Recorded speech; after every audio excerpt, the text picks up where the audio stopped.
కూడి వచ్చిన ప్రియబిడ్డలందరిని బట్టి వందనాలు చెల్లిస్తున్నాను. మరి ఈ చిన్న లేఖన భాగాన్ని మనం ధ్యానం చేసుకుందాం.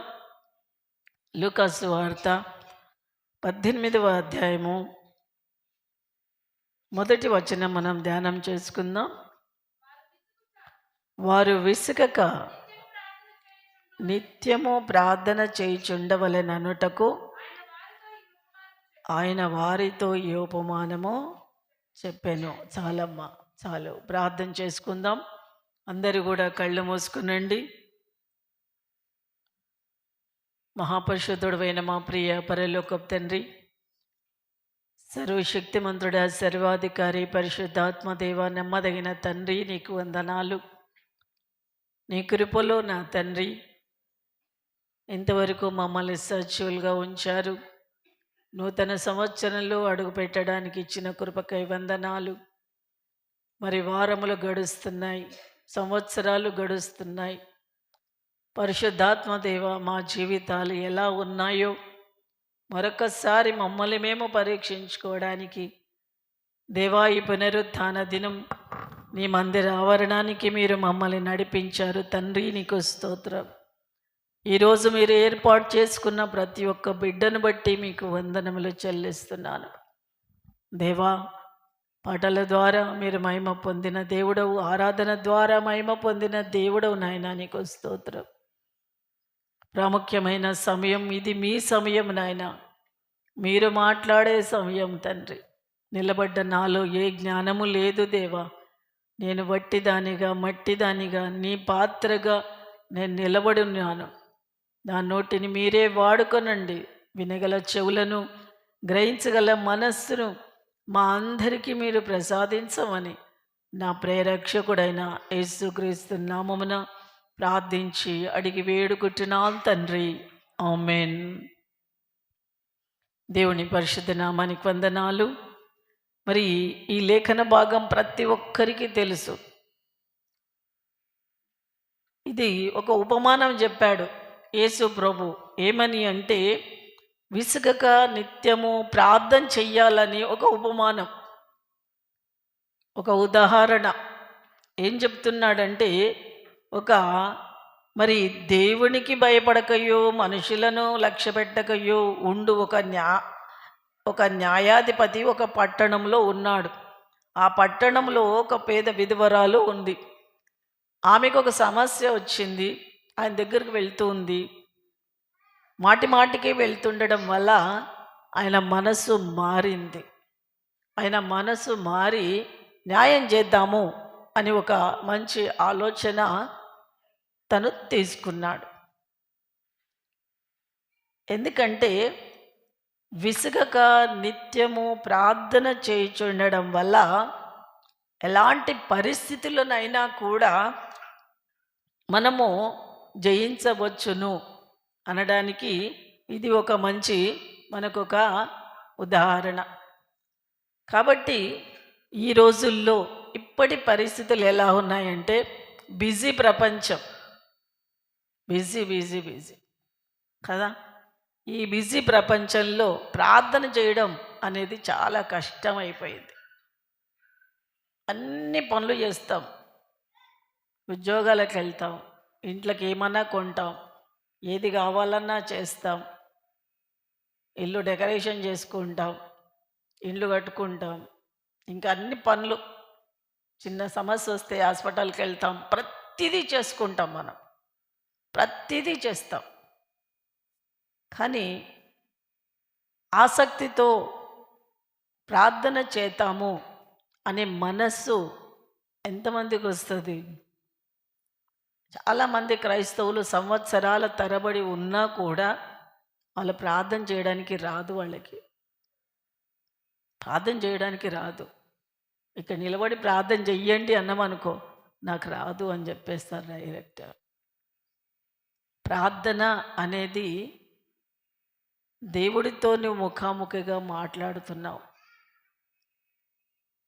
మన సమస్య ఎవరికైనా, మనకు చాలా క్లోజ్ ఉన్నారనుకోండి, ఎవరైనా చాలా క్లోజ్ ఫ్రెండ్స్ కానీ సన్నిహితులు కానీ ఉన్నప్పుడు ఏం చేస్తాం? మనకి ఏ సమస్య వచ్చినా ఏ బాధ వచ్చినా, ఏ కష్టం వచ్చినా ఫోన్ పట్టుకొని గంటల తరబడి, అది 2 గంటలు అవుతుందా 3 గంటలు అవుతుందా మనం చూడం, గంటల తరబడి మన సమస్యను వాళ్ళకి చెప్తా ఉంటాం. ఎవరు వాళ్ళు? గంటల తరబడి మనం ముచ్చట పెడుతున్నాము అంటే వాళ్ళు మనకు ఎంత సన్నిహితులు వాళ్ళు కదా. ఎంత సన్నిహితులు అయితే మనం అంత ముచ్చట పెడతాం వాళ్ళతోటి. మన సమస్యలు ఏది దాచకుండా వాళ్ళకి చెప్తాం.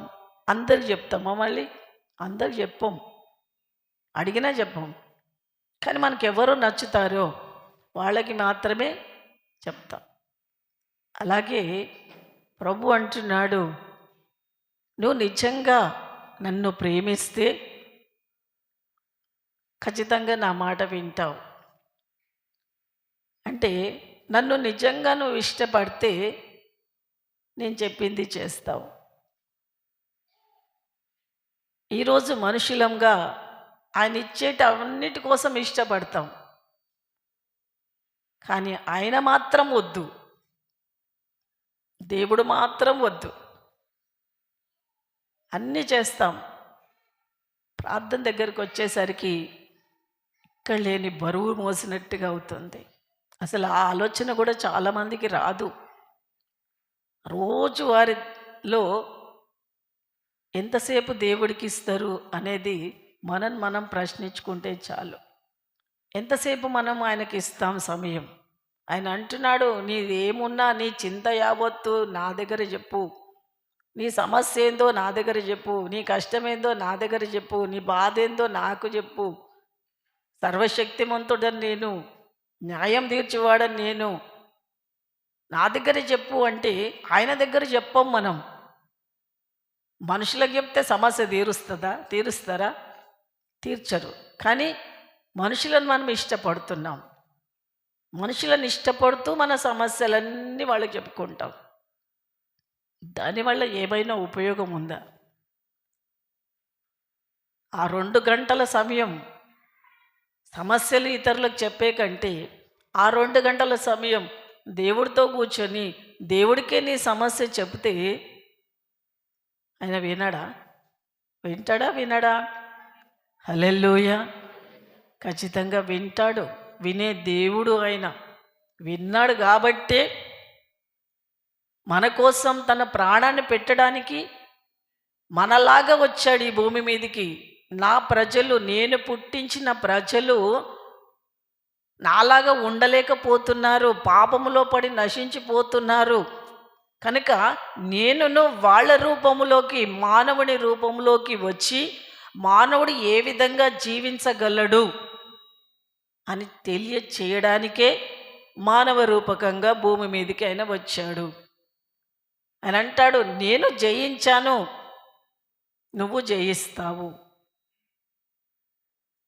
చూడండి, అంటే ఆయన మానవ రూపకంగా రావడానికి కారణం, దేవా నేను మనిషిని, నేను జయించలేను అని చాలామంది ప్రార్థన చేస్తుంటారు. కొంతమంది నేను మానవులం, మేము తప్పులు చేస్తాం అని చెప్తాం ఆయనకి. కానీ ఆయన మానవుడుగానే భూమి మీదకి వచ్చాడు. ఏ తప్పు చెయ్యకుండా మన కోసం శ్రమలు అనుభవించి తను విజయవీరుడిగా ఎలా నిలబడ్డాడో, నా యందు నమ్మిక ఉంచినవాడు అలాగే నిలబడతాడు అని కూడా తను చెప్పాడు. కానీ మనమెందుకు నిలబడలేకపోతున్నాము?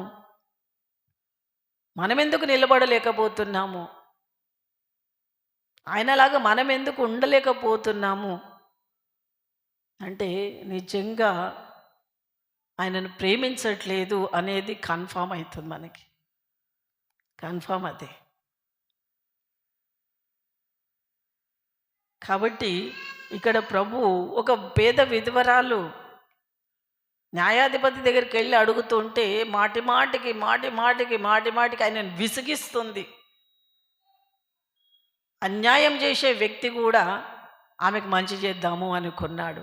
చూడండి, ఒక అన్యాయస్తుడైనా సరే మంచి చెయ్యాలి అని ఒక మనసు మారాలి అంటే నువ్వేం చేయాలి? దేవుని విసిగించాలి. మనుషులను విసిగించుడు కాదు, దేవుణ్ణి విసిగించాలి మనం. దేవుణ్ణి విసిగించినప్పుడు దేవుడు మనకి ఖచ్చితంగా జవాబు అనేది ఇస్తాడు. కానీ మనము ప్రార్థన చేయడానికి మనలో ఆసక్తి అనేది లేకుండా ఉంది. ప్రతి విషయంలో మనకు ఆసక్తి ఉంటుంది, ప్రతి విషయంలో ఆసక్తి ఉంటుంది. కానీ ప్రార్థన దగ్గరకు వచ్చేసరికి ఎక్కడ లేని వాక్యం చదవాలన్నా, ప్రార్థన చెయ్యాలన్నా, మందిరానికి వెళ్ళాలన్నా ఎంతో బాధ. శుక్రవారం ఉపవాసం ఉండాలన్నా, శుక్రవారం మందిరానికి వెళ్ళాలన్నా ఎంతో బాధ, ఆదివారం మందిరానికి వెళ్ళాలన్నా ఎంతో బాధ. అదే డ్యూటీలకైతే జ్వరం వచ్చినా సరే పరిగెత్తుతాం కదా. అది జీవితం అంటారు. ఆ ఉద్యోగం చేయకపోతే బతకలేము అంటారు. కానీ నీకు అన్నీ ఉండి దేవుడు లేకపోతే నువ్వు బతకలేవు, అది నీకు తెలియదు. అన్నీ ఉండి కూడా దేవుడు లేకపోతే నువ్వు బతకవు అంటే దేవుడి దృష్టిలో నువ్వు చచ్చిపోయిన వాళ్ళవే, చచ్చిపోయినట్టే. నువ్వు బతికి ఉన్న శవానివి నువ్వు దేవుని దృష్టిలో. కాబట్టి ప్రార్థన అనేది చాలా ప్రాముఖ్యమైనది. ప్రార్థన ద్వారా మరి అపోస్తల కార్యంలో ఒక మాట చూద్దాం. 12వ అధ్యాయంలో 5వ వచనం చూద్దాం. పేతురు చెరసాలల్లో ఉంచబడెను, సంఘమైతే అతని కొరకు అత్యాసక్తితో దేవునికి ప్రార్థన చేయుచుండను. చాలమ్మా, పేతురు చెరసాలలో ఉన్నాడు. సంఘం ఏం చేస్తుంది? హల్లెలూయా. సంఘం ఏం చేస్తుంది? అత్యాసక్తి అంటే ఆసక్తి కాదు, అత్యాసక్తి, పట్టుదలతో ప్రార్థన చేస్తున్నారు. ఏమవసరము? పేతురు కోసం ప్రార్థన చేయవలసిన అవసరం ఏంటి? ఒక బోధకుని గురించి ప్రార్థన చేయవలసిన అవసరం ఏంటి? ఇక్కడ ఆసక్తితో సంఘం ప్రార్థిస్తుంది అంటే ఆ సంఘం అంతా కూడా ఒకే ఆత్మతో నిలబడింది, ఒకే ఆత్మతో నిలబడింది. సంఘము అనగా శరీరము అని అపోస్తలుడైన పౌలు కొరింథీ రాసిన పత్రికలో చాలాసార్లు చెప్తున్నాడు. సంఘము అంటే శరీరము. ఈ శరీరములో నా చేయికి దెబ్బ తగిలితే నా శరీరంకి అంతటికి బాధ అవుతుంది, నా కాలుకు దెబ్బ తగిలినా నా శరీరం అంతటికి బాధ అవుతుంది. నా శరీరములో అవయవాలలో ఎక్కడ దెబ్బ తగిలినా నా శరీరంకి అంత బాధ అవుతుంది. ఈ చెయ్యికి దెబ్బ తగిలితే ఈ చెయ్యి నాకెందుకులే అనుకుంటుందా? అనుకోదు. ఈ కాలుకు దెబ్బ తగిలితే ఈ కాలు నాకెందుకులే అనుకుంటుందా? అనుకోదు. శరీరంకి అంత బాధ అవుతుంది. కాబట్టి ఇక్కడ పేతురు చెరసాలలో ఉన్నాడు. సంఘము ఆసక్తితో ప్రార్థన చేసినప్పుడు అక్కడికి దేవదూత వెళ్ళి పేతురును విడిపించింది. హల్లెలూయా. ఈరోజు అలాంటి ఆసక్తి నీ కుటుంబం కొరకు నువ్వు ప్రార్థన చేసే ఆసక్తే నీకు లేనప్పుడు సంఘం కొరకు ఏం ప్రార్థన చేస్తారు? సంఘములో ఉన్న సమస్యల గురించి మనం ఎంతమందికి ఇష్టం ఉంటుంది?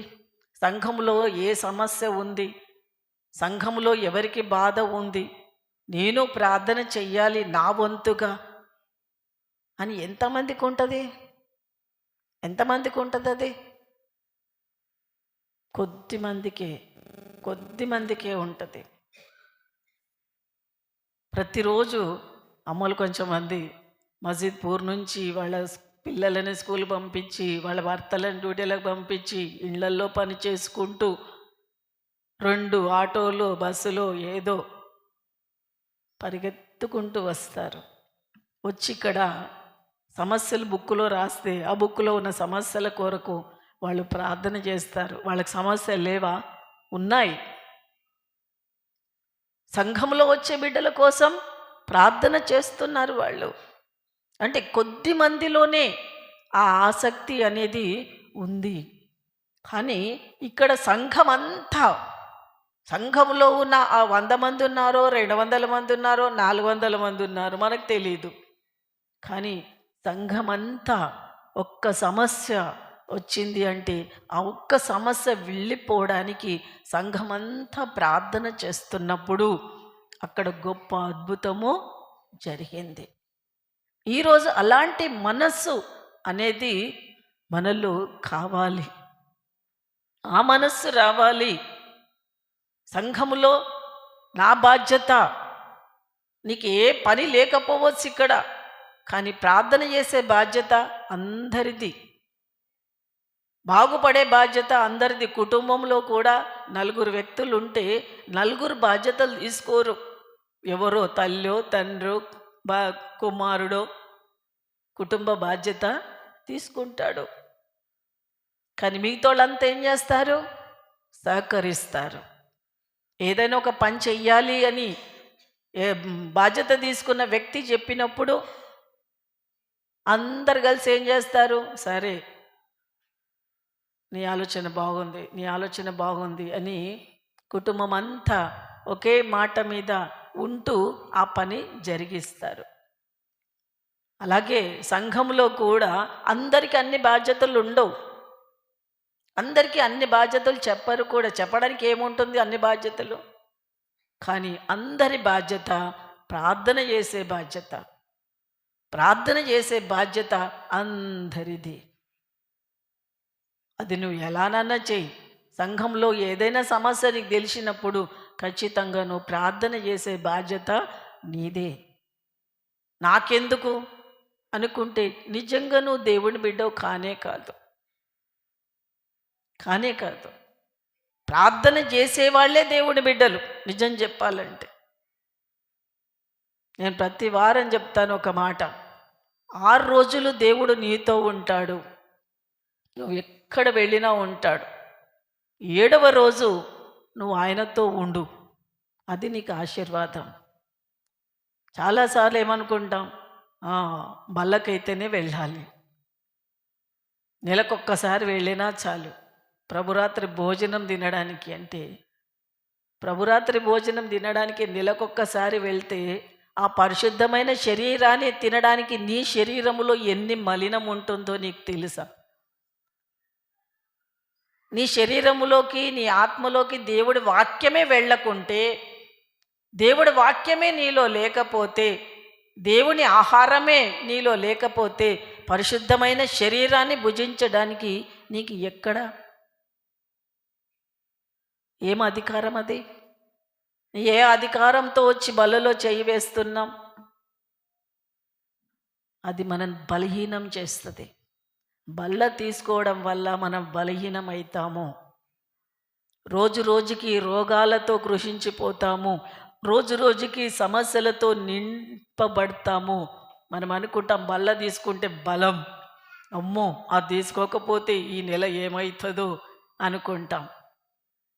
కానీ నెలంతా నువ్వు దేవుడితో నడిచినప్పుడే, దేవా నేను నీకోసం నడిచాను, ఎక్కడైనా పడిపోయానేమో, దేవా నన్ను సరిచేయి, తిరిగి నన్ను బలపరుచు అని ఆయన శక్తిని మనం అడుగుతున్నాం.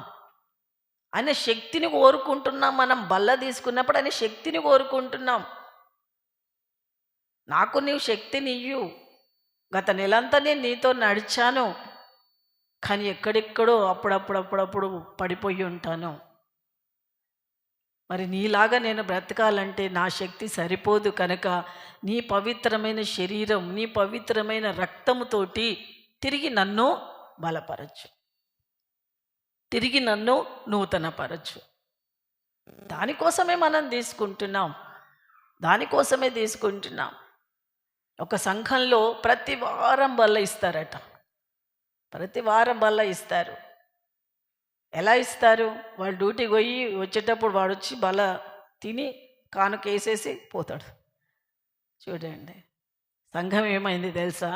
రోజు రోజుకి క్షీణించిపోయి చివరికి 5 మంది మిగిలినారు.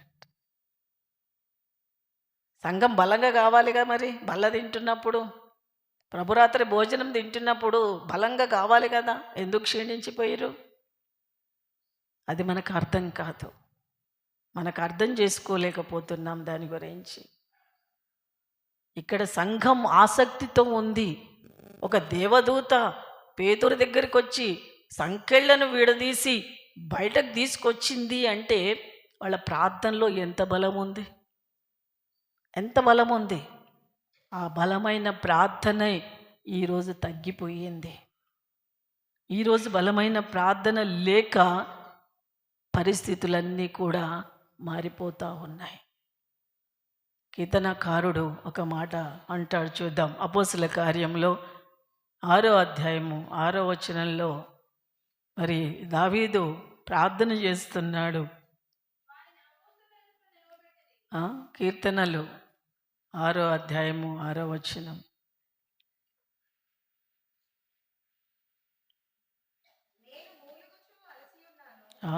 నేను మూలుగుచు అలసిపోయి ఉన్నాను,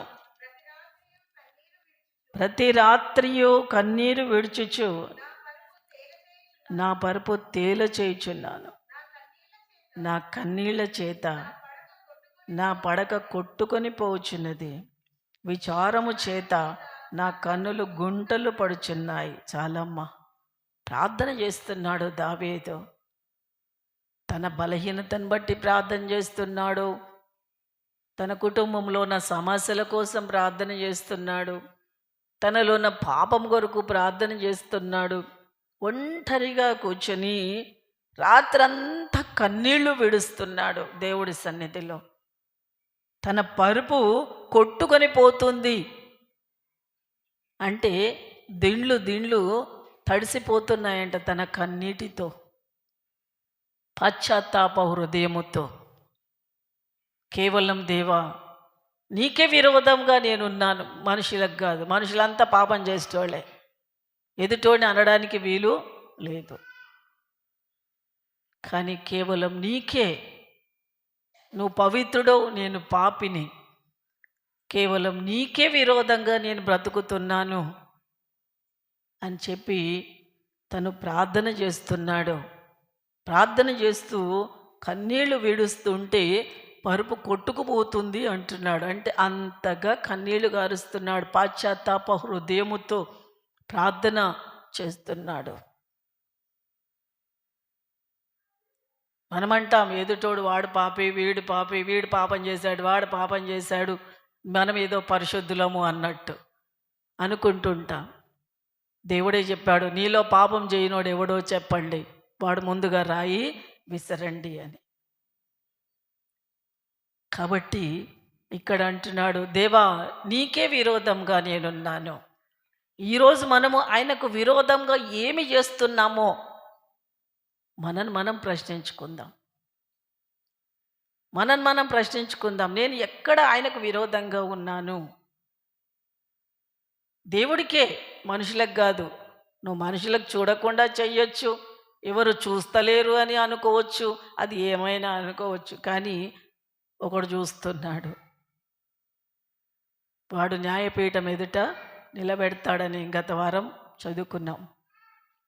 కాబట్టి ఇక్కడ మనం దావీదులాగా కన్నీరు గారుస్తూ ప్రార్థన చేసి పశ్చాత్తాప హృదయముతో దేవుడి సన్నిధిలో మనము ఆసక్తితో ప్రార్థన చెయ్యాలని ప్రభు చెప్తున్నాడు.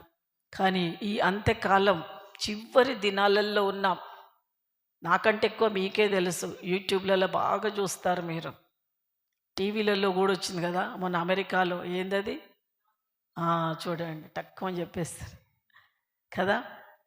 అక్కడ దేవుడు లేడంట వాళ్ళకి, అన్నీ ఉన్నాయి, లగ్జరీ ఉంది, కానీ దేవుడికి సున్నా.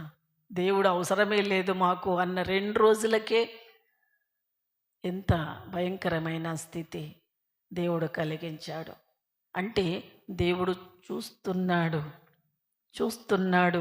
ఆయన. కాబట్టి సమస్తము ఎరిగిన దేవుడు ఆయన. సమస్తాన్ని కూడా ఆయన చేసిందే, ఆయనకు తెలియందంటూ ఏదీ లేదు. మనకు తెలియని చాలా ఉంటాయి, కానీ ఆయనకు తెలియందంటూ ఏమీ లేదు. కనుక మనం ఒక మాట, మంచి మాట చూసుకుందాం. కీర్తనలు 11వ అధ్యాయము 4వ వచనంలో ఒక మాట చూద్దాం. యెహోవా తన పరిశుద్ధ ఆలయములో ఉన్నాడు. యెహోవా సింహాసనము ఆకాశమందున్నది. ఆయన నరులను కన్నులారా చూస్తున్నాడు. తన కనుదృష్టి చేత ఆయన వారిని పరిశీలించుచున్నాడు. యెహోవా నీతిమంతులను పరిశీలించును, దుష్టులను బలాత్కార ఆసక్తులను ఆయనకు అసహ్యులు. చాలమ్మా, చూడండి, ఆకాశమందు ఉన్న దేవుడు, ప్రపంచమంతా ఉంది ఆకాశం, ఒక భారతదేశం మీదనే ఉందా? అంతటా ఉంది. ఆకాశమందు ఆసీనుడైన దేవుడు సమస్తాన్ని చూస్తున్నాడు. మంచి వాళ్ళను చూస్తున్నాడు, చెడ్డవాళ్ళని చూస్తున్నాడు. కాబట్టి మనము కొంచెం భయభక్తులతో మనము ఉంటే దేవుడు ఖచ్చితంగా మనని రాబోయే ఉగ్రత నుంచి దేవుడు మన కుటుంబాలను తప్పిస్తాడు. ఎందుకంటే భయంకరమైన పరిస్థితులు ఎలా ఉన్నాయి అంటే, మరి తిమోతికి చెప్తాడు, 2 తిమోతి 3వ అధ్యాయంలో అంటాడు, మరి అంత్యకాలములో అపాయ దినాలలో మనుషులందరూ మారిపోతారట, గర్వాంధులైతారు, పాపానికి ఇష్టపడుతూ ఉంటారు, సుఖానికి ఇష్టపడుతూ ఉంటారు, లగ్జరీకి ఇష్టపడుతూ ఉంటారు, చిన్న బాధ కలిగినా తట్టుకోలేరు. మరి ఇంకా మితిమీరిన జ్ఞానం, తల్లిదండ్రులకు అవిధేయులుగా ఉంటారు, గర్వంతో ఉంటారు, భక్తి కలిగిన వారిగా ఉంటారు, కానీ దేవుడి శక్తి తెలియని వారిగా ఉంటారు. అంత్యకాలములో ఇలా ఉంటారు. తిమోతి, నువ్వు మాత్రం వాళ్ళకి దూరంగా ఉండు. అలాంటి మనుషులు ఉన్నారు లోకంలో, అలాంటి మనుషులకు నువ్వు దూరంగా ఉండు. ఈరోజు అలాగే జరుగుతుంది. ధనాన్ని చూసుకొని అహంకారం, అందాన్ని చూసుకొని అహంకారం, డబ్బును చూసుకొని అహంకారం, పదవులను చూసుకొని అహంకారం. అది ఏమి గర్వంతో నటిస్తున్నారు. నాకేంటి అని ఒక పొగర్లతో వెళ్ళిపోతున్నారు. కానీ క్షణములో బూడిదైపోయే పరిస్థితులు ఇవి. అది ఎందుకు మానవులు అర్థం చేసుకోలేకపోతున్నారో తెలియడం లేదు. కాబట్టి దేవుని బిడ్డలకు చెప్తున్నాడు, తిమోతికి చెప్తున్నాడు, తిమోతి, నువ్వు ఒక మంచి సాక్షిగా ఉన్నావు, నువ్వు మంచి ప్రార్థన పరుడుగా ఉన్నావు, దేవుడి ప్రేమను నువ్వు తెలుసుకున్నావు కనుక అలాంటి వాళ్లకు నువ్వు దూరంగా ఉండు. అలాంటి చెడ్డ సావాసాలకు నువ్వు వెళ్ళకు. దేవునికి వ్యతిరేకంగా మాట్లాడే వాళ్ళ సావాసానికి నువ్వు వెళ్ళకు. దేవుని బిడ్డలతోనే నువ్వు సహవాసంగా ఉండు. అప్పుడు నీ ఆత్మ బలంగా ఉంటుంది. చెడ్డ దినాలు, చాలా చెడ్డ దినాలు. అసలు మన టీవీలలో చూస్తుంటే కూడా ఎంత భయంకరమైన దినాలు. అది ఏమనేది అర్థం కానీ, అంటే మనుషులు పూర్తిగా రాక్షసులుగా మారుతున్నారు. ఆత్మ వివేచన అనేది మనుషుల్లో తగ్గిపోయింది. ఆత్మ పరీక్షించుకునేది కూడా తగ్గిపోయింది. ఇలాంటి పరిస్థితులలో మనకు బలం ప్రార్థననే. ఆ బలాన్ని నువ్వు బలహీనం చేసినవు అంటే సాతానుడు నీ ఇంటిలో చేరతాడు, నీ ఒంటిలో కూడా వచ్చేస్తాడు. అప్పుడు నిన్ను ఎవ్వరు కూడా కాపాడలేరు. మనము విసుగక దేవుడి సన్నిధిలో విసిగిపోవద్దు. దేవుడి సన్నిధిలో చాలాసార్లు ఎక్కువ రోజులు మనం ప్రార్థన చేస్తాం ఒక సమస్య కోసం. ఆ సమస్య మనకు తీరకపోతే మనం ఏం చేస్తాము? ఆ సమస్యని ఇక దేవుడి దగ్గర అడుగుడు మర్చిపోతాం.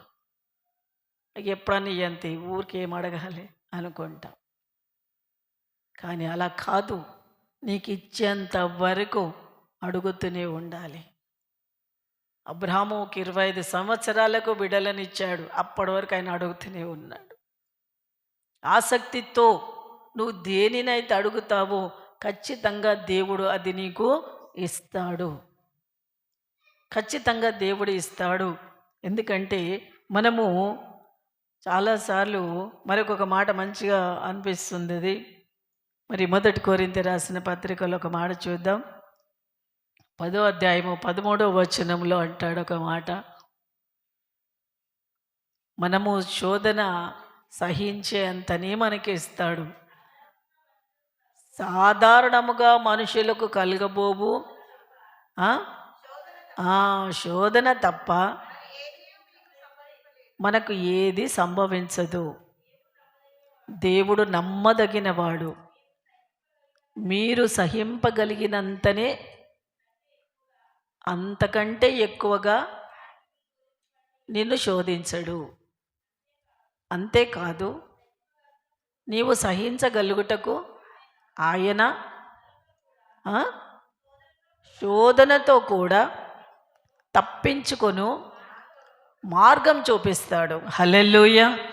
చూడండి, నువ్వు ఎంత తట్టుకోగలుగుతావో అంత భారమే నీ మీద పెడతాడు. నీవు తట్టుకునేంత భారమే నీ మీద పెడతాడు. ఇంత చిన్న పిల్లోడికి ఇంత పెద్ద బరువు నెత్తి మీద పెడితే వాడు ఏం చేస్తాడు? పడిపోతాడు. నువ్వు మోయగలిగినంత బరువే నీ మీద పెడతాడు. శోధన నువ్వు సహించగలిగినంత శోధననే నీకు పెడతాడు. ఆ శోధనలో నువ్వు తట్టుకొని నిలబడి దేవుడి వైపు నువ్వు చూస్తూ ఉండడానికి దేవుడు నీకు ఆలోచన కూడా ఇస్తాడు. శోధన ఎట్లా తప్పించుకోవాలి కూడా ఆలోచన నీకే ఇస్తాడు. సమస్య పెడతాడు, సమస్య ఎట్లా తప్పించుకోవాలో కూడా నీకే ఇస్తాడు. దేవుడి ఆలోచన ఏంటంటే, నీకు సమస్య పెట్టినప్పుడు నువ్వు ఎవరి వైపు చూస్తావు? నువ్వు దేవుడి వైపు చూస్తావా? మనుషుల వైపు చూస్తావా? కొంతమంది శోధన రాగానే దేవుని వదిలేసి వెళ్ళిపోయి లోకములో కలిసిపోతారు, తిరిగి హిందువులుగా మారిపోతారు. ఎంతోమంది పాస్టర్లు కూడా, ఒకప్పుడు గొప్ప గొప్ప సాక్ష్యాలు చెప్పిన పాస్టర్లు కూడా తిరిగి లోకంలో కలిసిపోయి ఉన్నారు. విశ్వాసులు ఎంతోమంది లోకంలో కలిసిపోయారు. శోధన, సమస్య మనం ఎంత తట్టుకుంటామో అంతనే దేవుడు పెడతాడు, కానీ అంతకంటే ఎక్కువ పెట్టడు దేవుడు. ఎందుకంటే తను నరులను బాధించేవాడు కాడు. తను ప్రేమిస్తున్నాడు మనని. తన ప్రాణం మన కోసం పెట్టిన దేవుడు మనని ఎందుకు బాధ పెడతాడు? మనం బాధపడాలని ఎందుకు అనుకుంటాడు? కొన్ని బాధలు స్వకీయ దురాశలతోని వస్తాయి, కొన్ని బాధలు స్వార్థంతోని వస్తాయి, కొన్ని సమస్యలు మనకై మనమే తెచ్చుకుంటాం. దేవుడు పెట్టేది కొన్ని మనమే తెచ్చుకుంటాం. ఉన్న దగ్గర ఉండం, ఏదో ఒకటి తలంపు పక్కకి వెళ్ళిపోతుంది. మనకై మనమే వెళ్ళి దురాత్మను తెచ్చి పెట్టుకుంటాం, చెడును తెచ్చి ఇంట్లో పెట్టుకొని బాధపడుతూ ఉంటాం. మనకై మనమే తెచ్చుకుంటాం కొన్ని శోధనలు. అప్పుడు దేవుడు మనకు సహాయం చెయ్యడు. తనకై తాను పెట్టినప్పుడు ఖచ్చితంగా మనకు సహాయం చేస్తాడు. 10 మంది స్నేహితులతో వెళ్ళి తాగుడు అలవాటు చేసుకున్నోడికి అది శోధననా? కోరికలతో వెళ్ళిపోయి వ్యభిచారం చేసే వాళ్ళకి దేవుడు పెట్టిన శోధననా? కాదు. స్వకీయ దురాశలు. ఆ స్వకీయ దురాశలు మనని ఏం చేస్తుంది? ఈడవబడుతూ మనను శోధిస్తూ అందులోనే దేవుడు నీకు ఒక గుణపాఠం నేర్పిస్తాడు. అది నీకుగా తెచ్చుకుంది కాబట్టి నీకుగానే దూరము కావాలి. ఏ వ్యసనమైనా సరే నీవుగా తెచ్చుకునేది, అది నీవుగానే దూరం కావాలి. అది దేవుడు తీసేసేది మాత్రము కాదు. కానీ దేవుడు పెడతాడు శోధన, దేవుడు పెడతాడు సమస్య, అది దేవుడే తీసేస్తాడు. ఇక్కడ పేద విధవరాలికి ఒక శోధన కలిగింది. ఆసక్తితో దేవుడి సన్నిధిలో ప్రార్థన చేస్తున్నప్పుడు అక్కడ అన్యాయస్తుడైన వ్యక్తి మనస్సు తను మార్చగలిగాడు, ఆమెకు న్యాయము చెయ్యగలిగాడు. ఎందుకంటే ఆమె చేతుల్లో ఉన్నది న్యాయం. కాబట్టి ఆ న్యాయం కోసము ఆ న్యాయాధిపతి మనస్సు దేవుడు మార్చగలిగాడు. కానీ మనకిష్టం వచ్చినట్టుగా మనము చేస్తూ, మనము దుఃఖపడుతూ, పాపములో పడిపోతూ, మనకి ఇష్టానుకూలంగా మనం తిరుగుతూ, దేవుడా ఎందుకు నన్ను ఇట్లా చేశావు అనడానికి వీలు లేదు. స్వకీయ దురాశల చేత యాకోబు రాసిన పత్రిక 1వ అధ్యాయంలో 12వ వచనం నుంచి అంటాడు, శోధనలు స్వకీయ దురాశల చేతనే వస్తాయి. పాపము గర్భములో ధరించి అది మరణానికి అంటుంది. చివరికి మన మనసు ఏమవుతుందంటే విసిగిపోయి మరణించాలి అనే తీర్మానం తీసుకుంటుంది ఆ పాపం. అంతవరకు మనం వెళ్ళకుండా ఇకనైనా చాలు, ఈ జీవితంలో దేవునికి విరోధంగా చేసేది ఏది నాలో ఉండడానికి వీలు లేదు అని ఒక గట్టి తీర్మానం ఎవరైతే తీసుకుంటారో వాళ్ళలో దేవుడు గొప్ప కార్యము చేస్తాడు. పరిశుద్ధాత్మ నడిపింపు వాళ్లకు కలుగుతూ ఉంటుంది. ప్రతి శోధన వారి నుంచి తొలగిపోతుంది. కాబట్టి ఈరోజు మనము గమనిద్దాం, మనలో ప్రార్థన జీవితం లేకనే ఇదంతా మనం పడిపోవడానికి కారణం. వాక్యము మన హృదయంలో లేకనే మనం పడిపోతున్నాం. దేవుడు ఒక మాట గుర్తు చేస్తున్నాడు. 12 మత్తయి సువార్త 43వ అధ్యాయం అనుకుంటా, చూద్దాం. 12వ అధ్యాయము 43వ వచనం. వాక్యం చెప్తున్నప్పుడు దేవుడు జ్ఞాపకం చేస్తున్నాడు. 12వ అధ్యాయంలో 43వ వచనం నుంచి చదువుదాం ఒక మాట. అపవిత్ర ఆత్మ ఒక మనుషుని వదిలిపోయిన తర్వాత అది విశ్రాంతి వెదుకుతూ నీరు లేని చోట్ల తిరుగుచుండెను. విశ్రాంతి దొరకనందున నేను వదిలి వచ్చిన నా ఇంటికి తిరిగి వెళ్ళుదుననుకొని వచ్చి ఆ ఇంట ఎవరూ లేక అది ఊడ్చి అమర్చి ఉండుట చూచి వెళ్ళి తనకంటే చెడ్డవైన మరి 7 దయ్యములను వెంటబెట్టుకొని వచ్చును. అవి దానిలో ప్రవేశించి అక్కడనే కాపురముండును. అందుచేత ఆ మనుష్యుని కడపటి స్థితి మొదటి స్థితి కంటే చెడ్డదగును. అలాగే ఈ దుష్ట తరమునకు సంభవించును. ఒక మనుషుని ఆత్మ, దురాత్మ ఎప్పుడైతే దేవుడి మీద ఆసక్తి కలిగి దేవుడి మీద నమ్మకంతో ఉండి నువ్వు రక్షణ పొందుతావో అప్పుడు నీలో ఉన్న పాపమంతా నువ్వు ఒప్పుకుంటావు. దేవుడి సన్నిధిలో అన్నీ ఒప్పుకొని బ్యాప్టిజం తీసుకుంటాం మనం. అప్పుడు మనలో ఉన్న దురాత్మ వెళ్ళిపోతుంది. వెళ్ళిపోయిన తర్వాత విశ్రాంతి లేక అదేం చేస్తుంది? మన చుట్టే తిరుగుతుంది. మనలో ఉన్న ఆలోచనలు బయటకు ఎందుకు వెళ్ళిపోతాయి? మన చుట్టే తిరుగుతుంటాయి. నీరు లేని చోట్ల విశ్రాంతి దొరకనందున అదేం చేస్తుందట? మళ్ళీ ఒకసారి వచ్చి చూసిపోదాం, మన హృదయాన్ని చూసి వెళ్దామని వస్తుంది. అంటే పోయిన కోరిక, పోయిన ఆశలు, పోయిన స్వార్థం అవన్నీ ఏం చేస్తాయంటే మళ్ళీ ఒకసారి వెళ్ళి చూసొద్దాం నా ఇల్లు ఎలా ఉందో అని వస్తుంది. అది వచ్చి ఏం చేస్తుందంట? ఆ ఇంట్లో ఎవ్వరూ లేరు అంటే వాక్యము లేదు, ప్రార్థన లేదు, దేవుడు లేదు, ఏమీ లేదు, నామకార్థంగా ఉంటుంది అది. అప్పుడు ఏం చేస్తుందంట? బయట ఇంకా కొన్ని తిరుగుతూ ఉంటాయి దురాత్మలు. అవన్నిటిని తీసుకొచ్చి ఇంకా మన మనసులోకి వచ్చి గట్టిగా కూర్చుంటుందంట.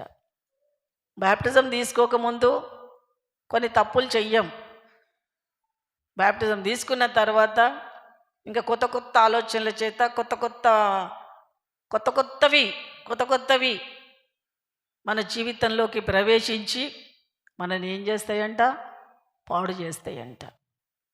పాడు చేస్తాయి, దేవుడికి దూరము చేస్తాయి. ఎందుకు? అక్కడ ప్రార్థన లేదు, బలం, వాక్యం లేదు హృదయంలో, దేవుని సన్నిధి ఆసక్తి లేదు. అలాంటప్పుడు పోయినవన్నీ వెళ్ళి బయట తిరిగి ఇంకా 10 రకాల అన్ని దురాత్మలను తీసుకొచ్చి మన హృదయంలో కూర్చుంటాయి. కొత్త కొత్తవి అన్నీ మన జీవితంలోకి తీసుకొచ్చేస్తాయి. అప్పుడు లేనివన్నీ కొత్తవి మనలోకి వస్తాయి.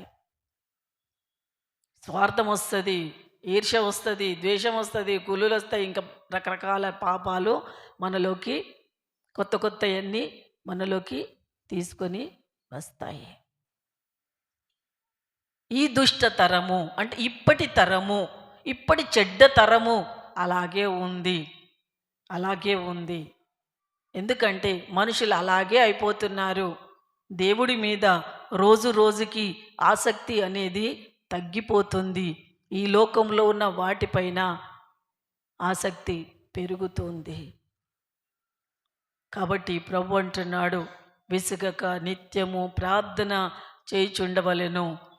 నువ్వు శోధించబడుతున్నావు అంటే నీకు నువ్వు పరీక్షించుకో. నా స్వకీయ దురాశల చేత నేను శోధింపబడుతున్నానా, లేక నేను ఏ తప్పు చెయ్యకున్నా నాకు కలుగుతున్న శోధన ఇదా? నాకు పరీక్షనా ఇది? పరీక్ష అయితే నేను నిలబడతాను, లేదా నా పాపం అయితే దావీదులాగా ఒప్పుకుంటాను, కన్నీరు గారుస్తాను, నా తప్పులను నేనే సరి చేసుకుంటాను అని చెప్పి నీవుగా నీ ఆత్మను ఒప్పింప చేసుకోవాలి. నీ ఆత్మను నువ్వే ఒప్పింపజేస్తే దేవుడు నమ్మదగిన దేవుడు. ఆయన నీ శోధన, నీ సమస్య, నీ పాపము, నీది ఏది ఉన్నా నిన్ను పవిత్రపరచడానికే ఆయన సిద్ధంగా ఉన్నాడు. కాబట్టి సమస్తము, హెబ్రీయుల పత్రిక 12వ అధ్యాయంలో అంటాడు, సమస్తము ఇప్పుడు నీకు దుఃఖకరంగా ఉన్నదేమో, నీ పరిస్థితి దుఃఖకరంగా ఉన్నదేమో, కానీ నువ్వు భయపడవద్దు. చివరిగా మాట చూద్దాం. 11వ వచనము, 12వ అధ్యాయము 11వ వచనంలో అంటాడు, మరియు ప్రస్తుతమందు సమస్త శిక్ష దుఃఖకరంగా ఉంది. ఎందుకు దేవా ఈ పరిస్థితి నాకు? ఇలాంటి బాధల నుంచి నన్ను ఎందుకు తీసుకెళ్తున్నావు? ఇలాంటి శోధనల నుంచి నన్ను ఎందుకు తీసుకెళ్తున్నావు? నేను తట్టుకోలేకపోతున్నాను. నా కుటుంబంలో ఈ సమస్యలేంటి, ఈ బాధలేంటి, ఈ శోధనలేంటి, ఈ రోగాలేంటి అని చెప్పి మనము కుములుతా ఉన్నాం కదా. కానీ ఇక్కడ ఏమంటున్నాడు? సమస్తము ప్రస్తుతమందు సమస్త శిక్షయు దుఃఖకరంగా కనపడుతుంది. కనబడగానే అది ఏం జరుగుతుందట? దాన్ని దేవుడు ఏం చేస్తాడు? సంతోషకరంగా మారుస్తాడు. హల్లెలూయా. వాక్యం చెప్తాడు, నీ దుఃఖ దినములు సమాప్తములగును అని. నీ దుఃఖ దినములు సమాప్తమయ్యి సంతోషంగా ఉండాలి అంటే నువ్వు దేవుడి వైపు తిరగాలి. సమస్త శిక్ష, దేవుడు నీకు వేస్తున్న శిక్షను నువ్వు అనుభవించడానికి ఇష్టపడాలి. కానీ దేవుడి మీద నింద వెయ్యొద్దు. దేవుడి మీద నిందలు వేయొద్దు. ఈజీగా దేవుడిని తిట్టేస్తూ ఉంటాం చాలాసార్లు. కానీ దేవుడి మీద నిందలు వేయొద్దు. నీకొచ్చే ప్రతి శిక్ష నిన్ను మార్చుట కొరకే. నీ జీవితములో కొత్త ఆలోచన చేత దేవుడి వైపు నీ మనసు తిప్పడానికే. సమస్తము నీకు ఇప్పుడు దుఃఖకరంగా ఉన్నా కూడా, దుఃఖకరంగా ఆ సమస్త శిక్షయు దుఃఖకరంగా కనపడునే కానీ సంతోషకరముగా కనపడదు. అయినను దాని యందు అభ్యాసము కలిగిన వారికి అది నీతియు సమాధానమై ఫలమిస్తుంది. ఏ ఆశతో అయితే మనం ఉన్నామో ఆ కోరిక తప్పకుండా దేవుడు నెరవేరుస్తాడు. హల్లెలూయా. అందరం చప్పట్లు కొట్టి దేవుని మహిమపరుస్తాం. ఎందుకంటే దేవుడు గొప్ప దేవుడు. ఇప్పుడు మనకు బాధ అవుతుంది, ఇప్పుడు మనం ఆ శిక్ష అనుభవిస్తున్నాం. ఈ శిక్షను మనం ఏం చేయాలి? సంతోషంగా అనుభవించాలి. పౌలు శీలను చెరసాలలో వేసినప్పుడు వాళ్ళు పాటలు పాడుతున్నారు. ఎందుకు పాడుతున్నారు పాటలు? ఏడవాలి కదా. వీళ్ళకి అప్పుడు ఫోన్లు ఉంటే ఫోన్లు చేస్తుండేనేమో, కానీ ఫోన్లు లేవు కదా. కానీ ఏడవాలి కదా మరి. దేవుడా మమ్మల్ని ఎందుకు చెరసాలలో వేశావు, ఎందుకు వీళ్ళతో రాళ్లతో కొట్టిస్తున్నావు, ఎందుకు వాళ్ళు మమ్మల్ని ఇంతగా హింసిస్తున్నారు, ఎందుకు మమ్మల్ని దెబ్బలు కొడుతున్నారు, ఏడవాలి కదా. కానీ వాళ్ళకి తెలుసు దేవుడు నమ్మదగినవాడు. చెరసాలలో ఉన్న, సింహాల బోనులో ఉన్న, నూనెలో ఉన్న, కొరడా దెబ్బలు తింటున్న, సముద్రాలలో ఉన్న, ఆకలి దప్పులతో ఉన్న, ఎలాంటి పరిస్థితులలో ఉన్నా కూడా నా దేవుడు తప్పించగల సమర్థుడు. అది మన ధైర్యం. నువ్వు ఇప్పుడు ఎలాంటి పరిస్థితులలో నీవు ఉన్నా ఖచ్చితంగా దేవుడు నిన్ను ఒడ్డుకు చేరుస్తాడు అనేది విశ్వాసం. ఆ విశ్వాసం అనేది నీలో బలంగా ఉండాలి. బలంగా అంటే వేరు నాటుకుపోవాలి, హృదయంలో చెట్టులా మారిపోవాలి. విశ్వాసం అనేది చెట్టులా మారిపోవాలి. సమస్యలకు కృంగిపోయడం, బలహీనతలకు బాధపడడం కాదు. బలహీనతలు కానీ ప్రతి పరిస్థితిని కానీ ఎదుర్కోవడానికి ముందుకు ధైర్యంగా నువ్వు వెళ్ళిపోతావు. దేన్ని చూసి? నా దేవుడు నమ్మదగినవాడు.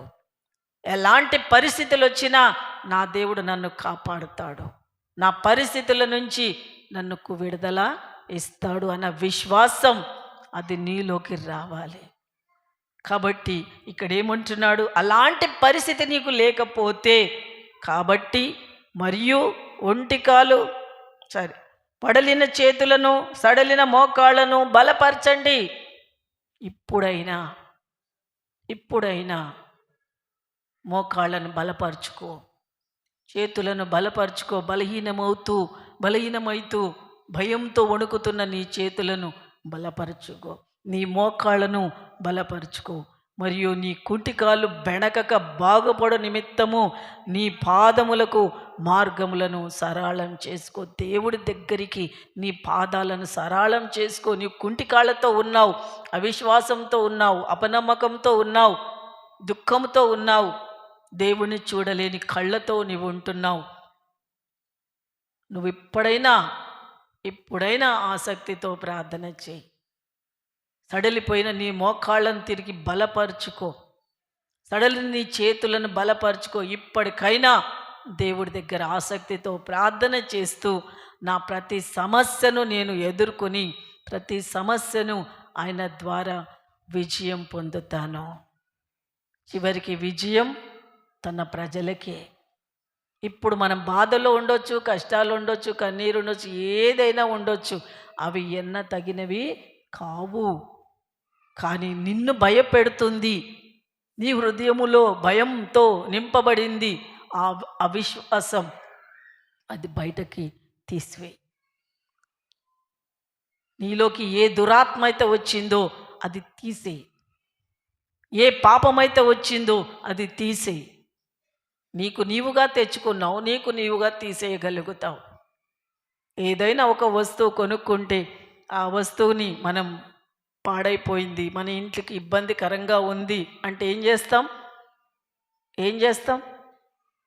తీసేస్తామా? అట్లనే పెట్టుకుంటామా? తీసేస్తాం. అలాగే నీకు ఇబ్బందికరంగా దేవుడికి నిన్ను దూరం చేసేది అది ఏదైనా సరే తీసి బయట పడవే. అపోస్తలుడైన పౌలు ఒక మంచి మాట అంటాడు, దేవునికి నాకు ఇష్టమైనవి ఏంటియో అవన్నీ నేను పెంటతో సమానంగా చూస్తున్నాను. నాకు ఇష్టమైన ఈ లోకంలో చాలా ఉన్నాయి, కానీ అవి దేవుడికి ఇష్టం లేదు. దేవుడికి ఇష్టం లేనప్పుడు నాకు ఇష్టం లేవు, తీసి నేను పడవేస్తాను. ఆ మనస్సు, వాళ్ళు మానవులే, పౌలు, శీలలు, దానియేలు అందరూ మానవులే, మనలాంటి మానవులే. కానీ వాళ్ళు అత్యాసక్తితో ప్రార్థన చేస్తున్నారు, ప్రతి పరిస్థితులలో ప్రార్థన చేస్తున్నారు. సమస్య వైపు వాళ్ళు చూడట్లేదు, బాధ వైపు చూడట్లేదు, కష్టాల వైపు చూడట్లేదు. ఏదైనా సమస్య వస్తే ఇంట్లో నలుగురు కలిసి ఒకరికొకరు అరుచుకోవట్లేదు, కరుచుకోవట్లేదు. కొట్లాడుకోవట్లేదు, సమస్య వైపు చూడట్లేదు. సమస్యను జయించగల శక్తిమంతుడైన దేవుని వైపు చూస్తున్నారు వాళ్ళు. సింహాల మధ్యలో కూర్చున్న దానియేలు సింహాలను చూడట్లేదు. సింహాల మధ్యలో దేవదూతను ఉంచాడు దేవుడు, అది చూస్తున్నాడు ఆయన. నూనెలో వేసిన వాళ్ళు నూనెలో కాలిపోవడం చూడట్లేదు, వాళ్ళు నూనె మధ్యలో దేవదూతను చూస్తున్నారు. ఈరోజు ప్రతి ఒక్కరికి దేవదూత ఉన్నాడు, మనతో పాటు ఉన్నాడు. మనతో పాటు ఒక దేవదూత ఉన్నాడు. ఆ దేవదూత మనను ఖచ్చితంగా రక్షిస్తాడు. ప్రతి పరిస్థితుల నుంచి మనను విడుదల ఇస్తాడు. ఆసక్తితో ప్రార్థన చెయ్యడం, సంఘం కొరకు ప్రార్థన చేయడం, ఎవరైనా సమస్యల్లో ఉంటే సమస్యల కోసం ప్రార్థన చెయ్యడం, నీలో ఉన్న ప్రతిదీ తీసి బయట పారవేసి నిన్ను నీవు రోజు రోజుకి పవిత్రపరచుకోవడం, నిన్ను ఆయుస పెట్టేది ఏదున్నా తొలగించుకొని దేవునిలో ఆనందించడం మనము నేర్చుకోవలసిన క్రమశిక్షణ. ఈరోజు ఆ పేద విధవరాలు దేవుడిని మెప్పించింది. దేవుడిని మెప్పించి దేవుని చేత తన సమస్య నుంచి విడుదల పొందింది. చివరికి ఒక్క మాట చూద్దాం. 18వ అధ్యాయంలో 7వ వచనంలో ఒక మాట అంటాడు, దేవుడు తాను ఏర్పరచుకున్న వారు దివారాత్రములు తన్ను గూర్చి మొరపెట్టుకొని చుండగా వారికి న్యాయం తీర్చడా? ఆయన వారికి త్వరగా న్యాయం తీర్చును. వారి విషయమే కదా ఆయన దీర్ఘశాంతము చూపుచున్నాడు. మీతో చెప్పుచున్నాను, అయినను మనుష్య కుమారుడు వచ్చినప్పుడు ఆయన భూమి మీద విశ్వాసము కనుగొంటానా? క్వశ్చన్ వేసుకుంటున్నాడు దేవుడు. తన్ను గూర్చి దివారాత్రములు ఆసక్తితో ప్రార్థన చేసినప్పుడు ఖచ్చితంగా వాళ్ళకు న్యాయము చేస్తాను అంటున్నాడు దేవుడు. కానీ వాళ్ళలో విశ్వాసాన్ని కనుగొంటానా అంటే మనుషులలో విశ్వాసం ఉండదు. విశ్వాసం ఉండనప్పుడు సమస్య నీ దగ్గరే ఉంటుంది. ఆ సమస్య పోయే అవకాశము లేదు. ఆ సమస్య పోవాలి అంటే నువ్వు ప్రార్థన చెయ్యాలి. ప్రార్థన చెయ్యాలి అంటే విశ్వాసం నీలో ఉండాలి. ఆ విశ్వాసమే మనుషులలో రోజు రోజుకు తగ్గిపోతూ ఉంటే ఆ సమస్యని నిన్ను చివరికి పతనము చేస్తుంది. ఈరోజు మనం ప్రశ్నించుకుందాం, దేవుడు అన్యాయస్తుడు కాడు. తన్ను గూర్చి మనను తాను ఏర్పరచుకున్న వాళ్ళు దివారాత్రాలు మొరపెడుతుంటే ఆయన వినకుండా ఉండే చెవిటివాడు కాడు, గుడ్డివాడు కాడు. మనం చూస్తున్నాడు, ఆసక్తితో అడగమంటున్నాడు. నీ సమస్యను గుర్తుపట్టి ఆయన దగ్గర చెప్పమంటున్నాడు. నీ పాపమును గుర్తుపట్టి దాని నుంచి విడుదల పొందమంటున్నాడు. నిన్ను నీవు చక్కబెట్టుకో అంటున్నాడు. ఈరోజు ఆసక్తితో తన జీవితాన్ని చక్కబెట్టుకుంది కనుక ఈరోజు తను అనుకున్నది ఆ పేద విధవరాలు దేవుడి ద్వారా సాధించుకోగలిగింది. ఈరోజు మనము కూడా ఆయన సన్నిధిలో ప్రతిదీ సాధించుకోవడానికి ఆసక్తితో ప్రార్థన చేద్దాం. ఇంతవరకు మనం ప్రార్థన చెయ్యలేకపోతే ఇప్పుడైనా సడలిపోయిన మోకాళ్ళను బలపరచమంటున్నాడు. అంటే మోకాళ్ళను బలంగా మోకాళ్ళ మీద కూర్చొని ప్రార్థన చెయ్యమంటున్నాడు. వణికిపోతున్న చేతులు, సమస్యల చేత వణికిపోతున్న చేతులను బలపరిచి ఆయన వైపు ఎత్తమంటున్నాడు. అప్పుడే నీ ప్రతి పరిస్థితిని మార్చగల శక్తిమంతుడు. అప్పుడు నూతనంగా నువ్వే మారిపోతావు. అప్పుడు సంఘం అంతా ఒక్క మాట మీద ఉన్నప్పుడు, ఆసక్తితో ప్రార్థన చేసినప్పుడు ప్రపంచమే తలకిందులవుతుంది. ప్రపంచమే తలకిందులవుతుంది. కుటుంబాలుగా తలకిందులవుతాయి. అప్పుడు మనం అనుకున్నవన్నీ కూడా దేవుడు అనుకున్నది నెరవేర్చబోతుంది. ఆయన రాజ్యం స్థాపించబడుతుంది. అలా ఉండడానికి పరిశుద్ధాత్మ దేవుడు మనందరిలో విశ్వాసాన్ని పెంచాలని, ఆసక్తిని పెంచాలని, మన బలహీనతల వైపు మనము చూడకుండా జీవం గల దేవుడి వైపు మనము చూస్తూ ముందుకు సాగడానికి పరిశుద్ధాత్మ నడిపింపు మనకు అనుగ్రహించాలని, సాతానుడు మనలో తీసుకొచ్చి పెట్టిన ప్రతి పరిస్థితి నుంచి మనం విడుదల పొందాలని మనమందరం కూడా ప్రార్థన చేసుకుందాం. ఈరోజు మన పరిస్థితి ఎలా ఉందో దేవుడు పై రూపాన్ని చూడడు, హృదయాంతరంగాలను చూసే దేవుడు ఆయన. నీ హృదయం మలినంగా ఉంటే, ఆనాడు దావీదు రాత్రంతా కన్నీరు కారుస్తూ, పరుపు తేలేటట్టుగా కన్నీరు కారుస్తూ పాశ్చాత్తాప హృదయముతో తిరిగి దేవుడి మెప్పును పొందుకున్నాడు. సంఘమంతా ఆసక్తితో ప్రార్థించినప్పుడు పేతురుకు విడుదల కలిగింది.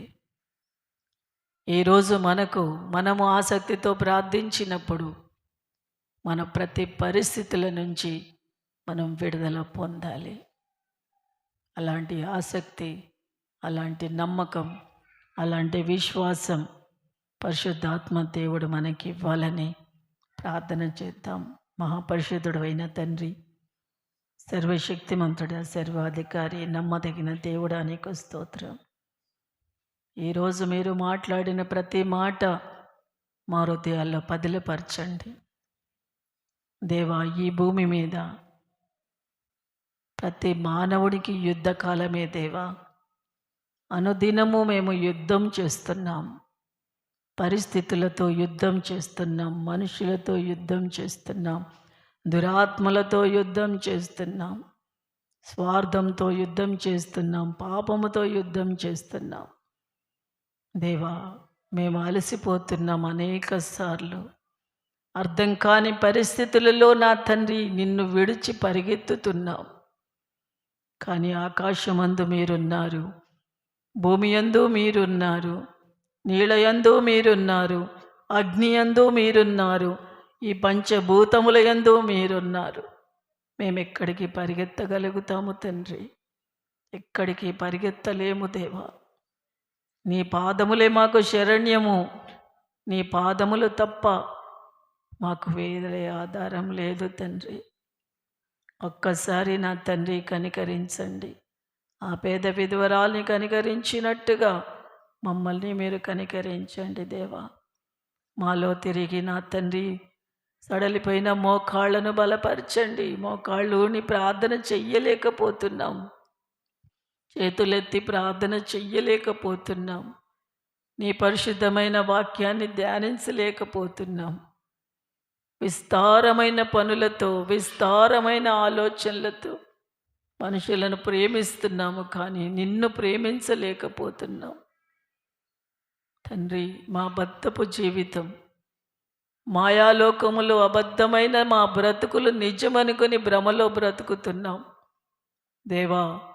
నీ వైపు చూస్తూ నీ సత్యాన్ని గుర్తెరిగే హృదయం మాకు దయచే, సత్యాన్ని గుర్తెరిగే కన్నులు మాకు దయచే. నీవు త్వరలో రానయ్యున్న దేవుడవు కనుక సమస్తాన్ని మేము జయించే శక్తిని మీరు మాకు దయచే. మా కుటుంబాలను సరిచెయ్యండి, మా బ్రతుకులను సరిచెయ్యండి. మా భవిష్యత్తు మీ పాదాలకు అప్పగిస్తున్నాం. విన్న ప్రతి మాట మా హృదయాల్లో పదిలపరచండి దేవా. నువ్వు ఏర్పాటు చేసుకున్న జనం నీకు దివారాత్రములు మొరపెట్టినప్పుడు వారి మొర నేను ఆలకిస్తాను అని ప్రభువా వాగ్దానం ఇచ్చావు. నా తండ్రి, విశ్వాసాన్ని పెంచండి దేవా. మీరున్నారన్న నిజం హృదయంలో నాటండి తండ్రి. నీ పరిశుద్ధాత్మ కార్యములు కన్నులారా చూసినట్లుగా మా హృదయాలను తెరవండి. ఆత్మదేవుడా, వచ్చిన ప్రిబిడలందరినీ ఆశీర్వదించి బలపరిచి ధైర్యపరచండి. మీరున్నారనే నమ్మకాన్ని పెంచి, ఈ లోకంలో సమస్తాన్ని జయించగలమన్న నమ్మకాన్ని పెంచి విజయపదం వైపు నడిపించమని నా ప్రేరక్షకుడైన యేసుక్రీస్తు నామమున ప్రార్థించి అడిగి వేడుకుంటున్నాను తండ్రి. ఆమెన్.